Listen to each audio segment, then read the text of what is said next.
ನಮಸ್ಕಾರ ವೀಕ್ಷಕರೇ, ನಿಮಗೆಲ್ಲರಿಗೂ ಸಿಂಪಲ್ ಅಡುಗೆ ಯೂಟ್ಯೂಬ್ ಚಾನಲ್ಗೆ ಸ್ವಾಗತ.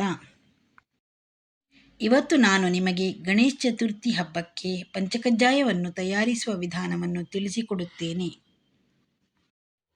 ಇದಕ್ಕೆ ಬೇಕಾಗಿರುವ ಸಾಮಗ್ರಿಗಳು: ತೆಂಗಿನ ತುರಿ 1 ಕಪ್, ಕಡಲೆಬೇಳೆ ಅರ್ಧ ಕಪ್, ಸ್ವಲ್ಪ ಹೊದಲು, 2 ತುಂಡು ಬೆಲ್ಲ, 2 ಸ್ಪೂನ್ ಕಪ್ಪು ಎಳ್ಳು, 5 ರಿಂದ 6 ಗೋಡಂಬಿ, ಸ್ವಲ್ಪ ತುಪ್ಪ ಮತ್ತು ಏಲಕ್ಕಿ.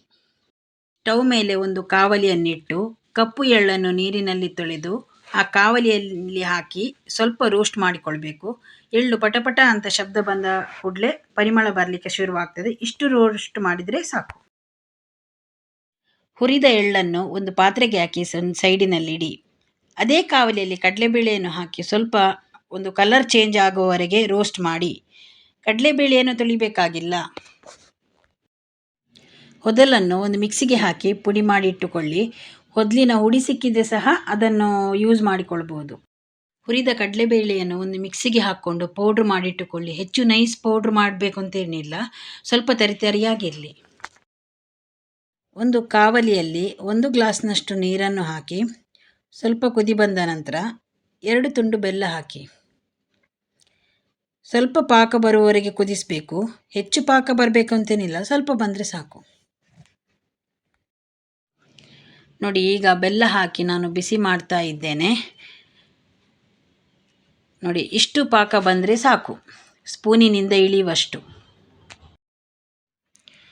ನೋಡಿ, ಈಗ ನಾನು ತೆಂಗಿನ ತುರಿ ಹಾಕ್ತಾ ಇದ್ದೇನೆ. ಹೀಗೆ ತೆಂಗಿನ ತುರಿ ಹಾಕಿ ಚೆನ್ನಾಗಿ ಮಿಕ್ಸ್ ಮಾಡಿ.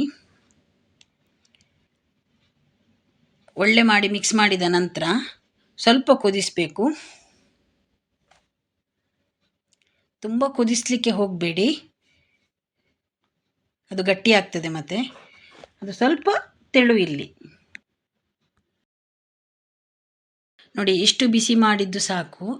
ಈಗ ಗ್ಯಾಸನ್ನು ಆಫ್ ಮಾಡಿ ನಂತರ ಅದಕ್ಕೆ ಹೊದಲಿನ ಹುಡಿ ಮತ್ತು ಮಿಕ್ಸ್ನಲ್ಲಿ ಗ್ರೈಂಡ್ ಮಾಡಿದ ಹುರಿದ ಕಡಲೆಬೇಳೆ ಪೌಡರ್,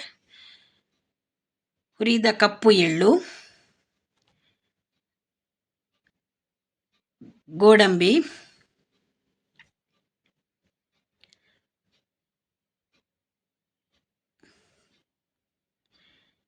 ಎರಡು ಚಮಚೆ ತುಪ್ಪ ಹಾಕಿ ಚೆನ್ನಾಗಿ ಮಿಕ್ಸ್ ಮಾಡಿಕೊಳ್ಳಿ.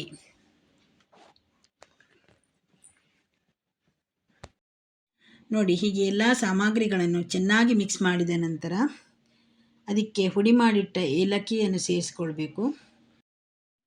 ಏಲಕ್ಕಿಯನ್ನು ಸೇರಿಸ್ಕೊಂಡ ನಂತರ ಮತ್ತೊಮ್ಮೆ ಚೆನ್ನಾಗಿ ಮಿಕ್ಸ್ ಮಾಡಿಕೊಳ್ಳಿ.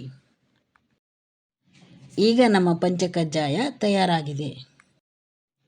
ಇದನ್ನು ಒಂದು ಏರ್ಟೈಟ್ ಕಂಟೈನರ್ನಲ್ಲಿ ಹಾಕಿ ಇಟ್ಟುಕೊಂಡ್ರೆ 3-4 ದಿನಗಳ ಕಾಲ ಯೂಸ್ ಮಾಡ್ಬೋದು. ಈ ವಿಡಿಯೋ ನಿಮಗೆ ಇಷ್ಟವಾದಲ್ಲಿ ಲೈಕ್ ಮತ್ತು ಶೇರ್ ಮಾಡಿ. ನೀವು ನಮ್ಮ ಚಾನಲ್ಗೆ ಹೊಸಬರಾಗಿದ್ದಲ್ಲಿ ದಯವಿಟ್ಟು ಸಬ್ಸ್ಕ್ರೈಬ್ ಮಾಡಿ. ಧನ್ಯವಾದಗಳು.